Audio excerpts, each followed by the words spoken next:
있다고 생각되는 곳은 여러분 어디이십니까? 지진이 나면 어디 캡슐 안에 들어가는 그런 안전 도구도 이제는 막 홍보가 되기도 하고 팔기도, 일본에서 팔더라고요. 그래서 안전하게 거할 수 있는 방법. 그저께 또 발전소에서 사고 나서 지금 구조하고 어려움이 있지 않습니까? 뉴스도 나오고. 언제 어려운 일을 당할지 모르는데 가장 안전한 곳은 어디일까라는 생각을 그런 일이 있을 때마다 해보게 됩니다.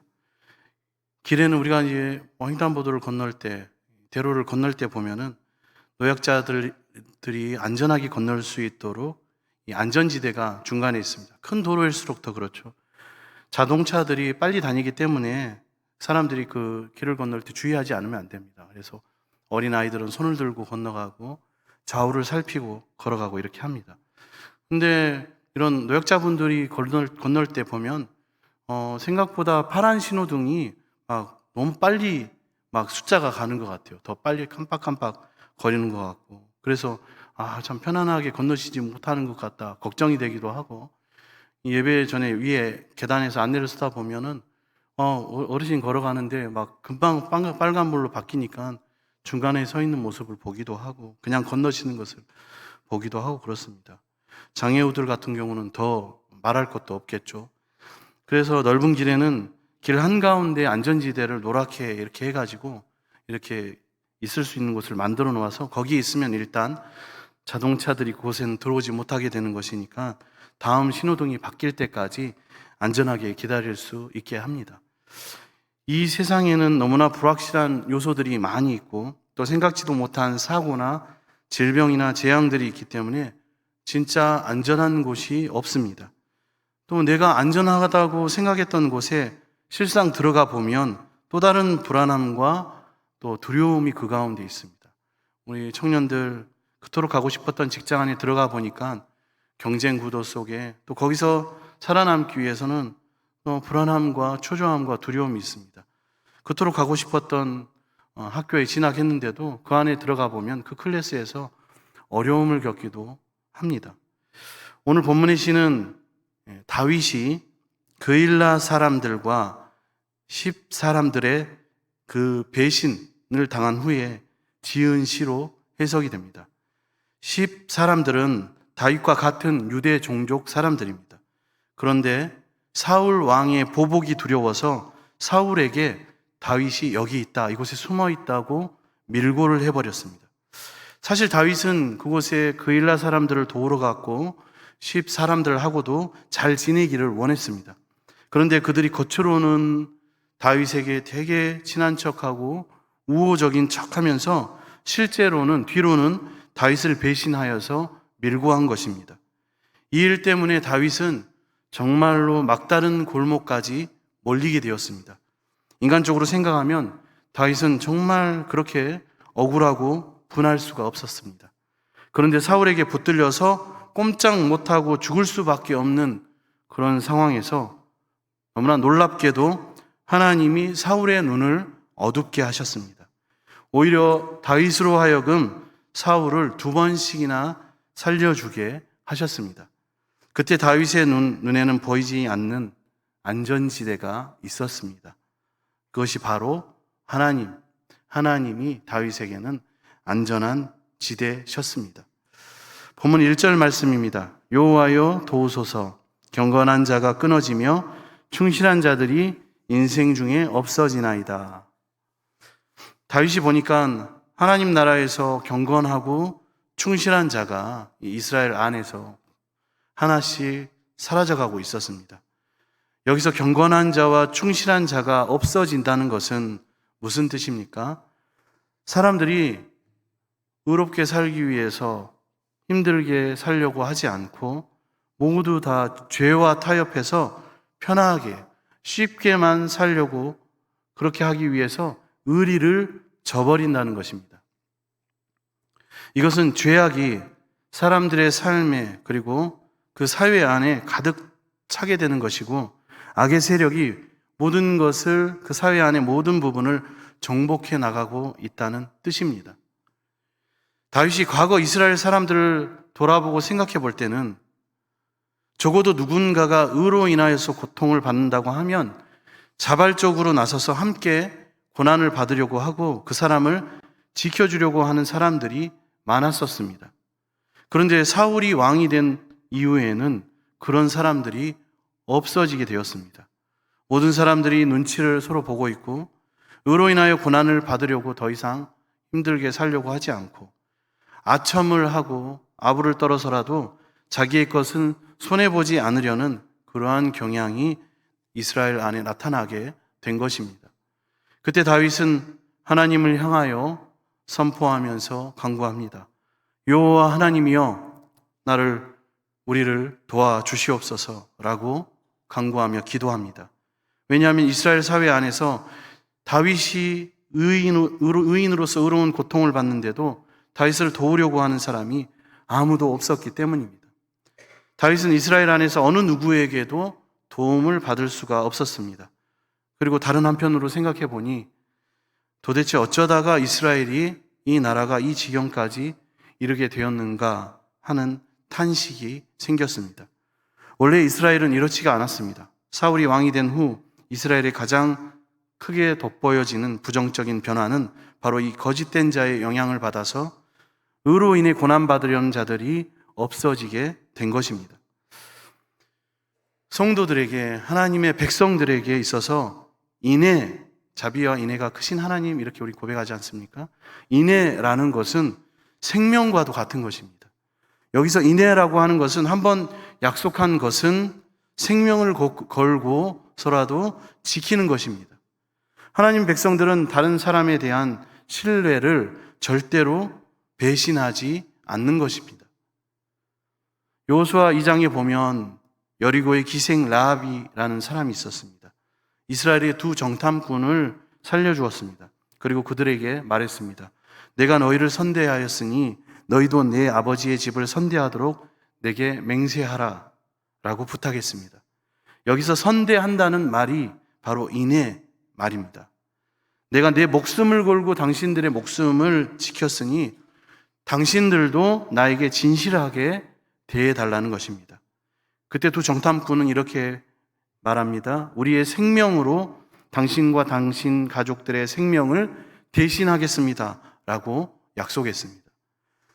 물론 세상 사람들은 상황이 불리하면 얼마든지 말을 바꿀 수도 있고 또 거짓말을 해서라도 자신의 입지를 유리하게 만들 수 있습니다. 그러나 하나님의 백성들은 절대로 다른 사람이 자신에게 대하여 가지고 있는 신뢰와 믿음을 배신해서는 안 됩니다. 그것은 자신의 신앙 양심을 팔아먹는 것입니다. 하나님의 백성들에게 있어서 의로 인하여 고난받는 것보다 더 영광된 것은 없습니다.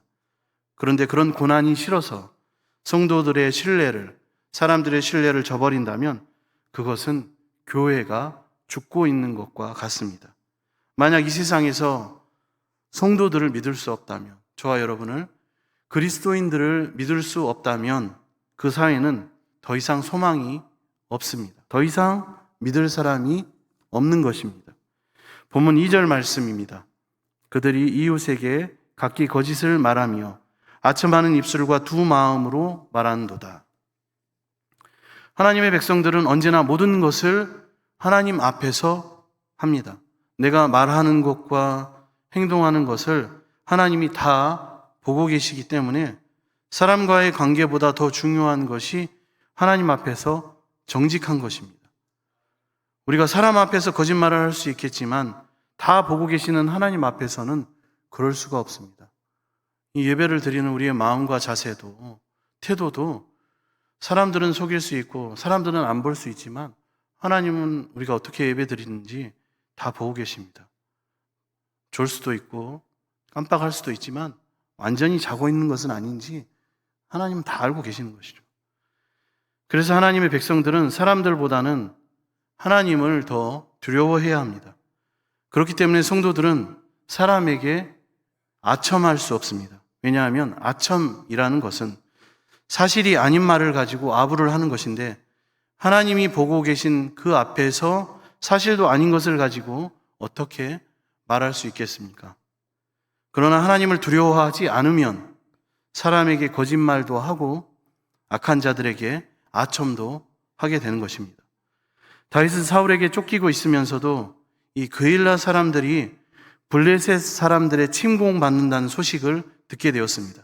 그래서 하나님의 지시에 따라서 명령에 순종해서 도망 중에도 블레셋 사람들과 전쟁을 해서 그일라 사람들을 구해냈습니다. 그런데 하나님께서는 그일라 사람들이 너를 다윗을 배신할 것이니 어서 그곳에서 도망치라고 하셨습니다. 그들이 내려온다. 그일라 사람들은 다윗이 자신들을 도와준 것은 좋았지만 사울과 원수되는 것은 원치 않았던 것입니다. 그래서 다윗이 이 황무지에 숨어 있는데 10 사람들은 자기 발로 사울에게 걸어가서 다윗의 은신처를 밀고 한 것입니다. 이 내용이 사무엘상 23장에 보면 자세히 나와 있습니다. 사실 은밀하게 밀고 하는 것이 내놓고 대적하는 것보다 훨씬 더 악하고 위험합니다.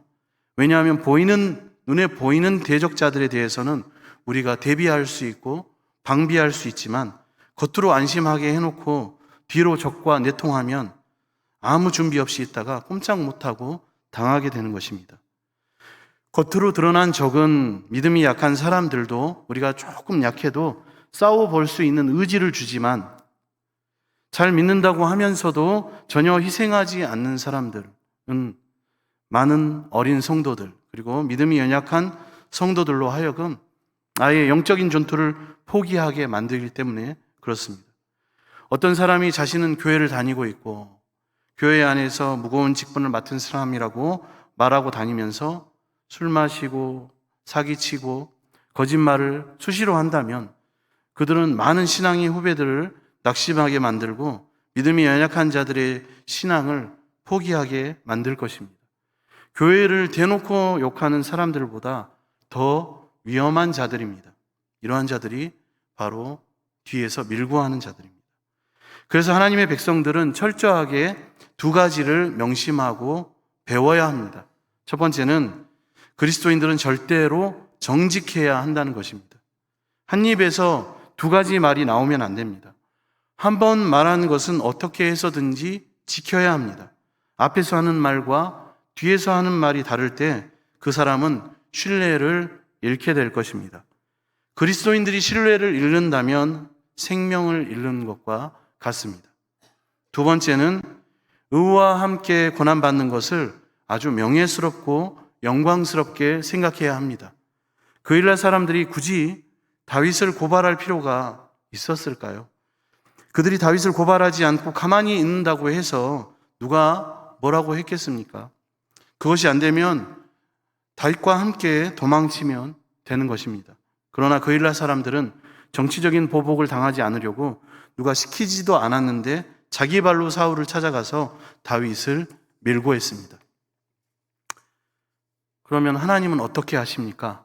본문 3절 말씀입니다. 여호와께서 모든 아첨하는 입술과 자랑하는 혀를 끊으시리니 하나님께서는 그 거짓된 입술과 혀를 끊으신다고 말씀하십니다. 악한 사람들도 결국은 밀고 하는 사람들을 믿지 않습니다. 당장은 아쉬워서 그 말을 들어주지만 언젠가는 이 사람들이 나를 배신할 수도 있다고 생각하기 때문입니다. 악한 자가 진정으로 존경하는 사람은 바로 의로 인하여 고난을 받으면서도 자기 소신을 굽히지 않는 사람입니다. 사실 성경에 보면 이 그일라의 10 사람들이 다윗을 밀고 한 후에 더 힘들어지고 시달리는 것을 볼 수 있습니다. 사울은 좀 더 정확한 정보를 가져오라고 이 사람들에게 시킵니다. 그리고 너희가 앞장서서 행하라고 요구합니다. 결국 진리를 배신하는 자는 자기 스스로 속는 것입니다. 마귀는 자기 말만 들어주면 세상의 모든 좋은 것을 다 우리에게 줄 것처럼 우리에게 아첨하고 유혹합니다. 그러나 사람들이 막상 마귀에게 넘어가면 마귀는 필요한 것만 취하고 그 사람을 폐기 처분합니다. 결국 인생을 쉽게 살려고 하는 사람은 결국 버림을 당하게 되어 있습니다. 보면 4절 말씀입니다. 그들이 말하기를 우리의 혀가 이기리라 우리의 입술은 우리 것이니 우리를 주관할 자 누구리요 함이라. 악한 자의 특징은 말로 다 하는 것입니다. 말로 사람을 찍어내기도 하고, 말로 사람을 죽이기도 하고, 말로 사람을 저주하기도 합니다. 그리고 나서 행동에 옮깁니다. 그래서 우리의 혀가 이기리라 이렇게 선포하고 있는 것입니다. 또 우리 입술은 우리 것이니 우리를 주관할 자 누구리요? 라고 합니다. 내 입 가지고 내가 떠드는데 누가 맞고 무슨 상관이냐? 라는 것입니다. 이들 위에는 하나님도 없고 그들을 주관할 자가 없습니다. 하나님의 백성들이 어려운 위기에 빠지면 사람들은, 또 악인들은 그런 의인의 고난을 귀하게 생각하지 않고 온갖 악한 말로 저주하고 조롱합니다. 그래, 네가 그렇게 사랑했던 네 편이라고 하는, 살아계신다고 하는 네 편인 하나님은 어디에 계시느냐라고 조롱하면서 공격합니다. 그 이유가 어디에 있습니까? 그동안 의인의 존귀함을 시기하고 있었기 때문입니다. 우리는 의인의 고난받는 것을 귀하게 생각해야 합니다. 그 이유는 그들이 의롭지만 하나님이 뜻이 있으셔서 더 연단하시는 것이기 때문입니다. 의인이 고난을 당하는 것은 악한 자들이 겪는 고생과는 차원이 다른 문제입니다. 악한 자들이 착각하면서 저 사람은 하나님께 버림을 받아서 저 고난을 받고 저 나보다 더 못한 자들이라고, 죄인이라고 조롱하고 공격하고 말하지만 하나님께서는 의인을 존귀하게 여기시고 정말로 진정으로 사랑하셔서 그를 더 높여주시기 위해서 연단을 주시는 것입니다. 악인들이 모르는 것이 있습니다. 하나님이 의인을 이 정도로 연단하신다면 악인인 자신들이 받을 형벌은 얼마나 엄청난 것인지를 모르고 있습니다. 그렇다면 하나님은 고난당하는 의인을 어떻게 하십니까? 본문 5절 말씀입니다. 여호와의 말씀에 가련한 자들의 눌림과 궁핍한 자들의 탄식으로 말미암아 내가 이제 일어나 그를 그가 원하는 안전한 지대에 두리라 하시도다. 아멘. 하나님께서는 의인들이 쫓기고 고난당하는 중에도 하나님의 안전한 지대에 둘 것이라고 말씀하십니다. 그러면 하나님의 안전한 지대가 어디입니까? 사실 다윗은 그 안전지대를 몰랐습니다. 그런데 놀라운 것은 다윗이 하나님의 말씀을 붙들고 고난받고 있는 그 자체가 이미 하나님의 안전지대에 들어와 있는 것이었습니다. 그 증거가 무엇입니까? 사울이 다윗을 거의 다 추격했는데 결정적인 순간에는 다윗을 발견하지 못하고 오히려 다윗이 사울을 발견했습니다. 다윗이 사울을 죽일 수 있는 상황이 되었습니다. 또 동일한 일이 이후에도 반복됩니다. 사울이 다윗을 쫓다가 밤이 되었습니다. 여호와께서 사울과 모든 군사들이 깊이 잠들게 하셨습니다. 그때 다윗이 몰래 사울의 진 안에 들어가서 사울의 창과 물병을 가지고 나온 것입니다. 이 세상에서 가장 안전한 곳이 어디입니까? 하나님의 말씀을 붙드는 그 무리 안에, 그 공동체 안에 있는 것입니다. 그 안에 하나님의 능력이 있고 생명이 있고 하나님의 보호하심이 있습니다. 그래서 세상에서 가장 안전한 곳은 말씀이 있는 곳입니다. 말씀이 있는 가정입니다. 말씀이 있는 교회입니다. 그 공동체 안에, 교회 안에 포함되어 있을 때, 우리가 존재하고 있을 때 가장 안전합니다. 본문 7절 말씀입니다. 여호와여 그들을 지키사 이 세대로부터 영원까지 보존하시리이다. 하나님의 말씀을 붙드는 자는 절대로 망하지 않습니다. 하나님께서 영원까지 보존하시고 지켜주시며 인도해 주십니다. 하나님 말씀에는 그런 능력이 있습니다. 또 하나님께서 그렇게 말씀하셨기 때문에 하나님은 말씀을 붙드는 자를 지키실 의무가 있으십니다. 그래서 성도는 영원히 보존되고 말씀을 붙드는 교회도 절대 사라지지 않습니다. 오늘 우리 모두가 이 하나님의 말씀을 붙들고 고난을 이겨내며 가장 안전한 지대인 믿음의 공동체 안에서 승리하시고 영원히 보존되시기를 축복합니다. 기도하겠습니다. 사랑의 주님, 오늘 말씀을 통하여 하나님의 자녀된 우리는 불의에 고개 숙이지 않고 그 두려움에 굴복하지 않는 의의 사람임을 알려주시니 감사를 드립니다. 그 의를 위하여 받는 고난이 하나님께 영광과 기쁨이 됨을 알게 하시니 감사합니다. 끝까지 하나님의 말씀을 붙들고 믿음의 공동체 안에, 교회의 공동체 안에 거하게 하셔서 하나님의 보호하심을 경험하고 영원히 보존되는 은혜를 허락하여 주시옵소서. 그렇게 인도하실 주님 감사드리며 예수님의 이름으로 기도드립니다. 아멘.